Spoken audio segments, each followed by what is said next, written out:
and blue for me and you. And I think to myself, what a wonderful world.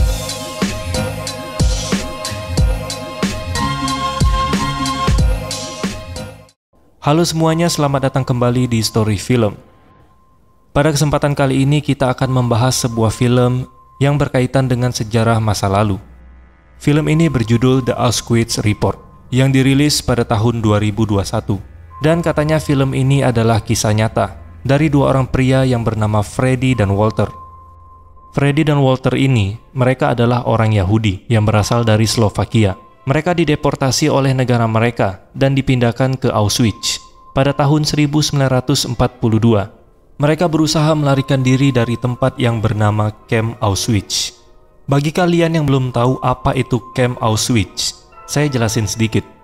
Jadi Camp Auschwitz ini bisa dikatakan seperti penjara atau tempat pembantaian pada Perang Dunia Kedua. Orang-orang Eropa yang dulu negara mereka dikuasai oleh para Nazi dan sekutunya, mereka semua dideportasi dan dibawa ke Camp Auschwitz. Dan kebanyakan orang yang dideportasi dari negaranya dan dibawa ke Auschwitz itu adalah orang-orang Yahudi. Karena dulu kelompok Nazi ini sangat membenci orang Yahudi. Di sana mereka dipekerjakan secara paksa. Ada juga yang langsung dibantai. Dan orang-orang Yahudi ini juga dijadikan bahan eksperimen percobaan. Tentu saja untuk kepentingan perang. Kembali lagi ke filmnya.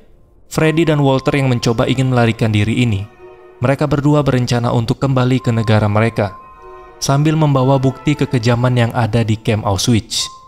Dan bukti-bukti itu akan mereka tunjukkan ke negara mereka, kalau di Camp Auschwitz sudah terjadi hal yang sangat tidak manusiawi. Tanpa berlama-lama lagi, kita langsung aja masuk ke alur ceritanya. Enjoy the video. Di awal film kita diperlihatkan dengan Freddy yang baru saja bangun dari tidurnya. Teriakan petugas di sana memaksanya untuk kembali bekerja. Setiap hari pasti ada tawanan baru yang dimasukkan ke dalam camp itu. Kemudian Freddy melihat satu pria yang sudah tidak makan selama 3 hari. Dikarenakan mangkuk makanannya ini dicuri oleh tahanan lain. Kemudian Freddy berbaik hati dan memberikan mangkuknya ke pria itu. Karena peraturan di sana, mereka yang tidak memiliki mangkuk makanan sendiri tidak akan mendapatkan makanan. Hari itu Freddy akan merencanakan pelariannya, dibantu dengan tahanan yang lain. Dengan cara menukarkan data miliknya dengan data tahanan yang sudah meninggal. Lalu kertasnya akan diberikan oleh tahanan lain ke bagian pendataan.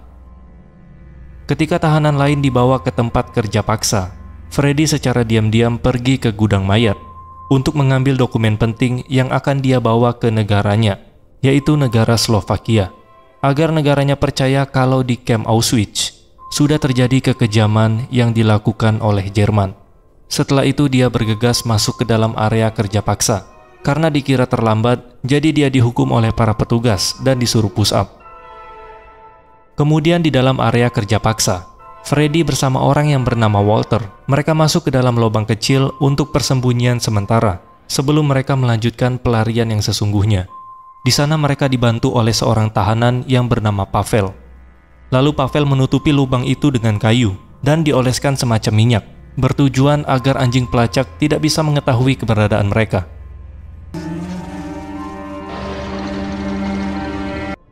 Kemudian petugas di sana mengetahui kalau ada 2 tahanan yang menghilang di blok karantina B2A. Para tentara di sana yakin kalau 2 tahanan ini bersembunyi di dalam galian lubang. Kemudian mereka menyalakan alarm peringatan.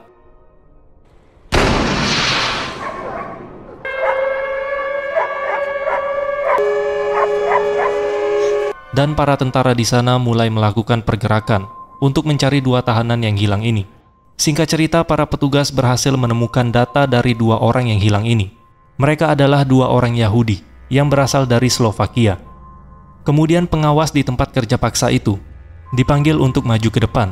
Dengan tubuh yang gemetar, dia mengakui tidak tahu apa-apa tentang pelarian ini. Kemudian komandan yang bernama Lausman disuruh mencambuk pengawas itu sebanyak 25 kali, sampai pengawas itu mau mengakui kebenarannya.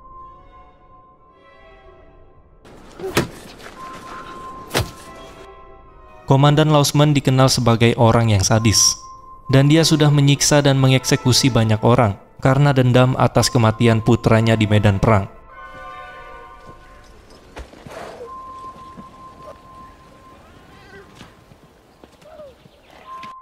Atas kasus pelarian itu, seluruh tahanan dibiarkan berdiri semalaman di sana dengan cuaca yang sangat dingin. Pada malam itu, Pavel kebetulan membawa sedikit makanan. Kemudian makanan itu dia bagikan ke tahanan yang lain. Di pagi harinya, Freddy dan Walter yang sedang bersembunyi, ketakutan karena ada petugas yang sedang membawa anjing dan akan melewati mereka. Tapi untung saja anjing itu tidak berhasil mengetahui keberadaan mereka. Kemudian di dalam barisan, Komandan Lausman mendorong Pavel masuk ke dalam barak.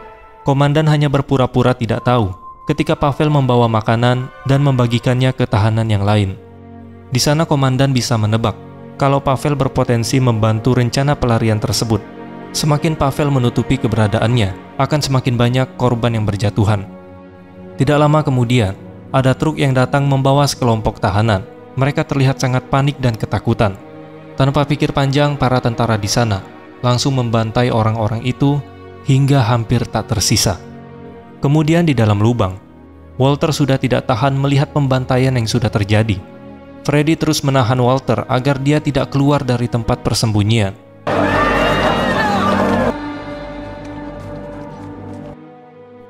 Sudah 2 hari 2 malam, para tahanan dihukum di luar tanpa makanan dan tanpa minuman. Kemudian komandan mendatangkan anak perempuan dari salah satu tahanan di sana. Jika para tahanan di sana tetap diam dan tidak mau memberitahu tentang rencana pelarian tersebut, komandan akan membunuh anak gadis dari tahanan itu. Karena mereka tidak ada yang membuka suara, ayah dari anak perempuan itu pun harus melihat anaknya tewas di depan matanya. Sudah hari ketiga Freddy dan Walter bersembunyi di dalam lubang itu, dan para tahanan pun sudah mulai untuk disuruh bekerja kembali. Di sana Freddy dan Walter cemas, karena lubang mereka akan ditutupi dengan balok kayu. Pada malam harinya, ternyata para tahanan kembali dikumpulkan di luar. Freddy dan Walter berusaha keluar dari tempat persembunyiannya. Dengan sekuat tenaga mereka berusaha keluar dari lubang itu, karena penutup lubangnya sudah ditimpa dengan beberapa balok kayu. Mereka perlahan merangkak menuju pagar pembatas. Setelah mereka berhasil melewatinya, mereka pun terlihat sangat bahagia karena sudah berhasil keluar dari neraka dunia. Tetapi di sini perjuangan mereka belum selesai. Mereka harus kembali ke negara mereka di Slovakia tanpa persediaan yang cukup. Mereka terus berusaha bertahan hidup, bersembunyi di dalam hutan dan mencari makanan di hutan. Saat itu keadaan Walter cukup buruk karena luka di kakinya menimbulkan infeksi dan membuat tubuhnya demam. Dan Freddy berusaha mengobati kakinya Walter sebisa mungkin. Keesokan harinya mereka terhambat untuk melakukan perjalanan karena di jalan yang akan mereka lalui sedang ada tentara Jerman yang sedang melakukan patroli. Mau tidak mau mereka harus mencari jalan lain. Singkat cerita, ada seorang wanita yang melihat keberadaan mereka berdua. Wanita ini tahu kalau Freddy dan Walter merupakan tahanan yang sedang melarikan diri. Tapi untung saja wanita ini berbaik hati dan memberikan mereka berdua sepotong roti. Tidak lama wanita itu kembali lagi dan membawakan mereka sepatu serta bubur yang hangat. Dan wanita itu juga membawa seorang laki-laki yang akan memandu Freddy dan Walter di dalam hutan. Dengan tubuh yang sangat lelah dan cuaca yang tidak mendukung, mereka berdua tetap berusaha melangkah untuk mendapatkan kebebasan mereka. Hingga pada akhirnya tubuh Freddy sudah tidak kuat dan dia pun pingsan. Ketika Freddy sudah terbangun, tiba-tiba mereka sudah berada di rumah warga. Orang itu juga menerima dengan baik keberadaan Freddy dan Walter. Karena keberadaan mereka berdua ini terlalu beresiko dan berbahaya, para petugas palang merah setempat membawa mereka berdua ke daerah Jilian. Sesampainya di sana mereka bertemu dengan seorang profesor dan mereka menceritakan kekejaman dan kesadisan yang ada di kamp Auschwitz. Tapi si profesor ini tidak bisa berbuat apa-apa. Lalu dia menyarankan menulis sebuah surat untuk ketua palang merah yang bernama Warren agar segera datang dan mendengarkan laporan dari Freddy dan Warren mengenai kamp Auschwitz. Setelah 22 hari kemudian, Warren pun datang untuk menemui Freddy dan Walter. Setelah mereka berbincang cukup panjang, dan Freddy juga sudah melaporkan semua kekejaman yang dilakukan oleh tentara Jerman di kamp Auschwitz. Tetapi sayangnya laporan mereka tidak ditanggapi dengan baik. Dikarenakan propaganda dari Nazi dan hubungan internasional yang masih ada, kisah dan cerita mereka tampaknya terlalu mengerikan untuk dipercaya. Ternyata Freddy dan Walter sudah dihianati oleh negara mereka sendiri.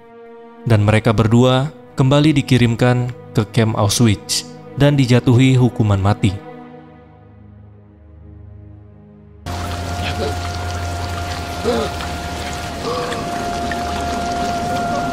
Dan filmnya pun selesai. Bisa dikatakan ini adalah perjuangan yang sia-sia. Mereka bukan hanya berusaha untuk menyelamatkan diri mereka sendiri. Mereka melakukan rencana pelarian bertujuan untuk mengungkap kekejaman yang sudah terjadi di kamp Auschwitz.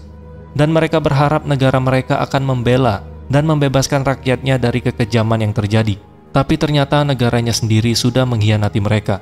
Ya, inilah perjuangan rakyat jelata yang dijual oleh negaranya sendiri, yang ingin menyingkirkan mereka. Tapi perjuangan mereka membantu nyawa 120 orang Yahudi yang berasal dari Hungaria, yang harusnya dideportasi ke kamp Auschwitz dan akan dibantai. Mungkin itu aja teman-teman video yang dapat kita bahas pada kesempatan kali ini. Jika kalian suka, silahkan like dan share video ini ke teman atau saudara kalian. Terima kasih sudah menonton, dan sampai jumpa di next video.